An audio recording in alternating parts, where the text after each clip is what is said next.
आज है 7 फरवरी 2026 दिन शनिवार। नमस्कार, दिल्ली न्यूज में आपका बहुत बहुत स्वागत है। चलिए देखते हैं आज की 25 फटाफट काम की और महत्वपूर्ण बड़ी खबरों को। पर इससे पहले वीडियो को लाइक करना बिल्कुल न भूलें। दिल्ली में राशन कार्ड नियम बदले, आबादी से तय होगा कोटा। दिल्ली में राशन कार्ड व्यवस्था को लेकर बड़ा बदलाव किया गया है। अब राशन कार्ड पहले आओ पहले पाओ के आधार पर नहीं, बल्कि जिले की आबादी के हिसाब से तय कोटे में जारी होंगे। सरकार ने अपात्र पाए गए 2.76 लाख कार्ड धारकों को कारण बताओ नोटिस भेजा है, जबकि 2.02 लाख कार्ड पहले ही रद्द किए जा चुके हैं। नए नियमों में आय सीमा बढ़ाई गई, लेकिन सरकारी कर्मचारी, आयकर दाता और 4 पहिया वाहन मालिक योजना से बाहर होंगे। दिल्ली में ट्रांसपोर्ट क्रांति की तैयारी, बनेगी DOMT। दिल्ली के परिवहन व्यवस्था में बड़े बदलाव की तैयारी शुरू हो गई है। मुख्यमंत्री रेखा गुप्ता की सरकार राजधानी में Delhi unified metropolitan transport authority यानी DOMTA के गठन के लिए विधेयक लाने जा रही है।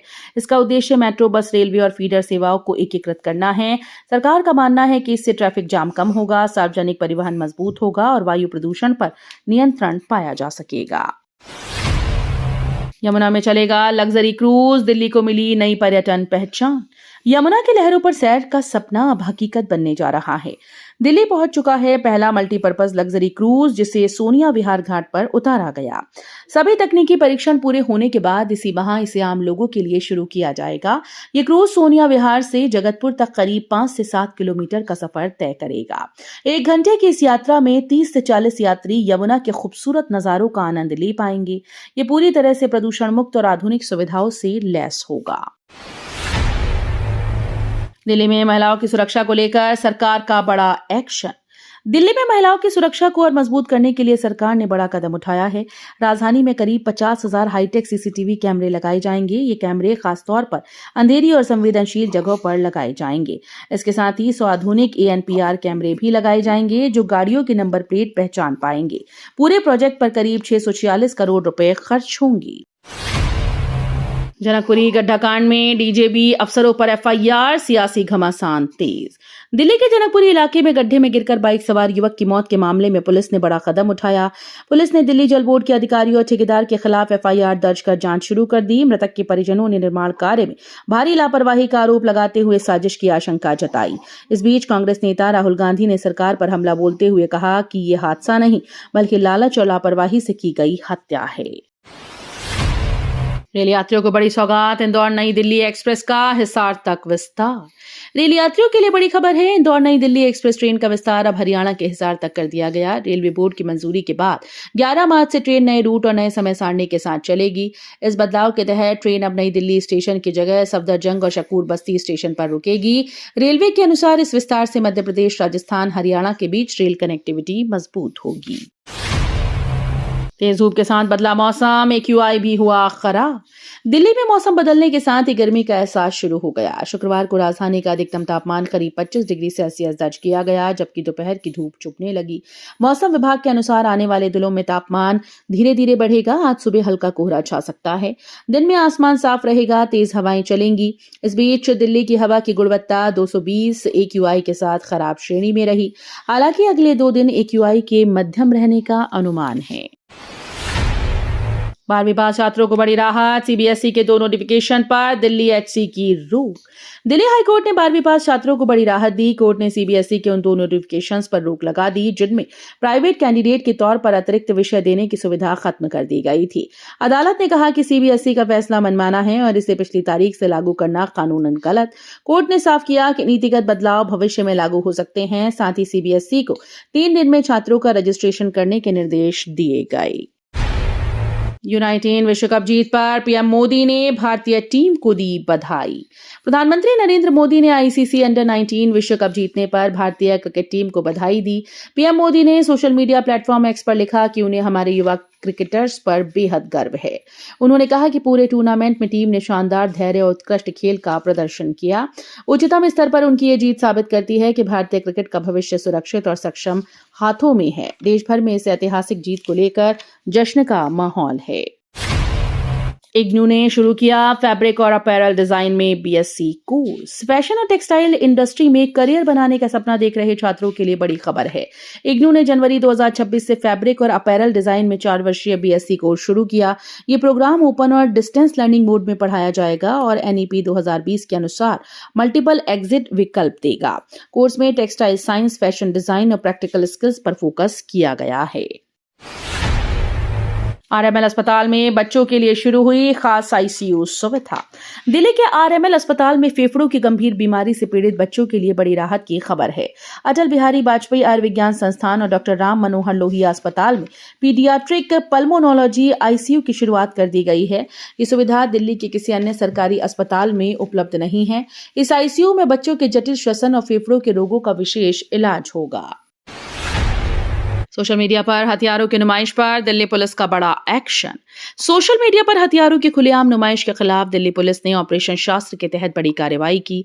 इस अभियान में अब तक 61 केस दर्ज किए गए और 67 आरोपियों को गिरफ्तार किया गया, जबकि 15 नाबालिगों को वैधानिक प्रक्रिया के तहत लिया गया। पुलिस ने 69 अवैध हथियार और 93 जिंदा कारतूस बरामद किए। 6000 से ज्यादा सोशल मीडिया प्रोफाइल की जांच कर ये कार्रवाई की गई। ई रिक्शा की कैपिटल बनी दिल्ली, लेकिन बढ़ी सुरक्षा की चिंता। दिल्ली देश की ई रिक्शा कैपिटल बन चुकी है, लेकिन इसके आंकड़े हैरान करने वाले हैं। राजधानी के आधे से ज्यादा ई रिक्शा सिर्फ 3 इलाकों रोहिणी, वजीरपुर, लोनी रोड में चल रहे हैं। दिल्ली में ई रिक्शा की संख्या ऑटो से भी दुगनी हो चुकी है। बिना लाइसेंस, बिना यूनिफॉर्म ओवरलोडिंग आम हो गई। कई जगह नाबालिग भी ई रिक्शा चला रहे हैं। चार्जिंग के दौरान आग लगने का खतरा लगातार बढ़ रहा है, जो बड़ी चिंता का विषय है।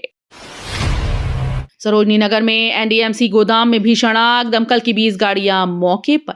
दिल्ली के सरोजनी नगर इलाके में एनडीएमसी के गोदाम में भीषण आग लगने से हड़कंप मच गया। सफदरजंग फ्लाईओवर के नीचे स्थित गोदाम में शाम करीब 6 बजे आग की सूचना मिली, जिसके बाद पुलिस और दमकल विभाग की टीम तुरंत मौके पर पहुंची।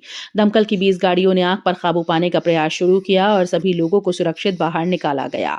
अधिकारियों के मुताबिक समय पर सूचना मिलने से बड़ा हादसा टल गया। चिकित्सा क्षेत्र में एआई और ऑक्सीजन सुरक्षा पर अहम विधेयक पेश। चिकित्सा क्षेत्र से जुड़ी 2 बड़ी खबरें सामने आई। केंद्र सरकार ने स्पष्ट किया कि शिरडी स्थित साईं बाबा संस्थान के द्वारा संचालित अस्पतालों में अमृत फार्मेसी खोलने का फिलहाल कोई प्रस्ताव नहीं। ये जानकारी लोकसभा में केंद्रीय स्वास्थ्य राज्य मंत्री प्रताप राव जाधव ने दी। वहीं राज्यसभा में मेडिकल सेक्टर को सुरक्षित और आधुनिक बनाने के लिए आर्टिफिशियल इंटेलिजेंस, मेडिकल ऑक्सीजन की सुरक्षा और ग्राहक संरक्षण से जुड़े 3 अहम निजी विधेयक पेश किए गए। मुनाफा वसूली से चांदी धड़ाम, 13,000 रुपए की बड़ी गिरावट। राष्ट्रीय राजधानी में शुक्रवार को कीमती धातुओं की कीमतों में तेज गिरावट दर्ज की गई। लगातार दूसरे दिन मुनाफा वसूली के चलते चांदी करीब 5% टूटकर 2,55,000 रुपए प्रति किलो पर आ गई, जबकि सोना 3,400 रुपए गिरकर 1,57,200 रुपए प्रति 10 ग्राम रह गया। सराफा कारोबारियों के मुताबिक ऊंचे भाव पर निवेशकों की बिकवाली से घरेलू कीमतें गिरी। हालांकि अंतर्राष्ट्रीय बाजार में बाद में सोना और चांदी में तेज सुधार देखा गया। डिजिटल धोखाधड़ी के शिकार ग्राहकों को आरबीआई देगी 25,000 तक मुआवजा। डिजिटल धोखाधड़ी के बढ़ते मामलों को देखते हुए रिजर्व बैंक ऑफ इंडिया बड़ा कदम उठाने जा रही है। आरबीआई छोटे स्तर की ई धोखाधड़ी से नुकसान झेलने वाले ग्राहकों को 25,000 रुपए तक का मुआवजा देने का प्रस्ताव कर रहा है। ये सुविधा उपभोक्ता संरक्षण नियमों में सुधार के तहत लाई जा रही है।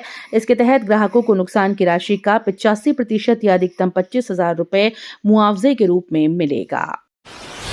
अलका लांबा को कोर्ट से झटका, याचिका खारिज। दिल्ली के राउज एवेन्यू कोर्ट से कांग्रेस नेता अलका लांबा को बड़ा झटका लगा। सेशन कोर्ट ने 2024 के जंतर मंतर प्रदर्शन मामले में उनके खिलाफ आरोप तय करने के आदेश को चुनौती देने वाली याचिका खारिज की। कोर्ट ने माना कि अलका लांबा ने निषेधाज्ञा का उल्लंघन किया और पुलिसकर्मियों के काम में बाधा पहुंचाई। ये मामला महिला आरक्षण को लेकर हुए प्रदर्शन से जुड़ा है। फूलों से बनेगा 40 फीट ऊंचा केदारनाथ मंदिर, बनेगा मुख्य आकर्षण।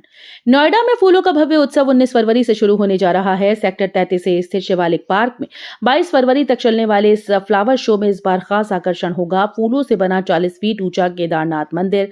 मंदिर के साथ त्रिशूल, डमरू, नंदी की फ्लोरल प्रतिकृतियां भी लगाई जाएंगी। इसके अलावा सब्जियों और फूलों से बनी अनोखी कलाकृतियां, 90 स्टॉल और 38 नर्सरी लोगों को आकर्षित करेंगी। तिहाड़ जेल और होमगार्ड्स को मिले नए डीजी। तिहाड़ जेल और दिल्ली होमगार्ड्स के डायरेक्टर जनरल पद पर बड़ी प्रशासनिक नियुक्ति हुई। गृह मंत्रालय ने 2 सीनियर आईपीएस अधिकारियों को इन पदों का अस्थायी प्रभार सौंपा। क्राइम ब्रांच ने तैनात स्पेशल कमिश्नर देवेश चंद्र श्रीवास्तव को तिहाड़ जेल का डीजी बनाया, जबकि स्पेशल सेल के स्पेशल कमिश्नर अनिल शुक्ला को दिल्ली होमगार्ड्स का अतिरिक्त प्रभार मिला है। संसद सत्र के चलते स्थायी नियुक्ति नहीं हो सकी थी। ऑनलाइन गेमिंग की लत बन रही बच्चों के लिए खतरा। मोबाइल और ऑनलाइन गेमिंग बच्चों की जिंदगी पर भारी पड़ने लगे हैं। उत्तर प्रदेश के गाजियाबाद में 3 नाबालिग बहनों की आत्महत्या ने सबको झकझोर दिया। डॉक्टर्स के मुताबिक अस्पताल में रोज ऐसे 100 से ज्यादा बच्चे पहुंच रहे हैं जो नींद की कमी, चिड़चिड़ापन और अवसाद से जूझ रहे हैं। विशेषज्ञों का कहना है कि लगातार स्क्रीन टाइम बच्चों को असल दुनिया से दूर करता है। अभिभावकों को समय रहते सतर्क होने और बच्चों से संवाद बढ़ाने की जरूरत है। नोएडा एयरपोर्ट एक्सप्रेसवे पर बढ़ा विवाद। नोएडा इंटरनेशनल एयरपोर्ट को जोड़ने वाला एक्सप्रेसवे अब विवादों में घिर गया। फरीदाबाद के मोहना और महियापुर गांव के किसानों ने यमुना पुल निर्माण पर गंभीर आरोप लगाए। किसानों का कहना है कि पुल के लिए डाली गई मिट्टी से नदी का बहाव रुक गया, जिससे सैकड़ों एकड़ फसल डूबने का खतरा पैदा हो गया। मामले को गंभीरता से लेते हुए मंत्री राव नरबीर सिंह ने जांच के आदेश दिए। 5 साल में देश भर में 18,727 सरकारी स्कूल बंद, निजी स्कूल की बाढ़। देश में सरकारी स्कूल की संख्या लगातार घटती जा रही है। सरकार द्वारा राज्यसभा में दी गई जानकारी के अनुसार पिछले 5 वर्षों में देश भर में 18,727 सरकारी स्कूल बंद हो चुके हैं। वहीं सिर्फ पिछले 1 साल में 8,475 नए निजी स्कूल खोले गए।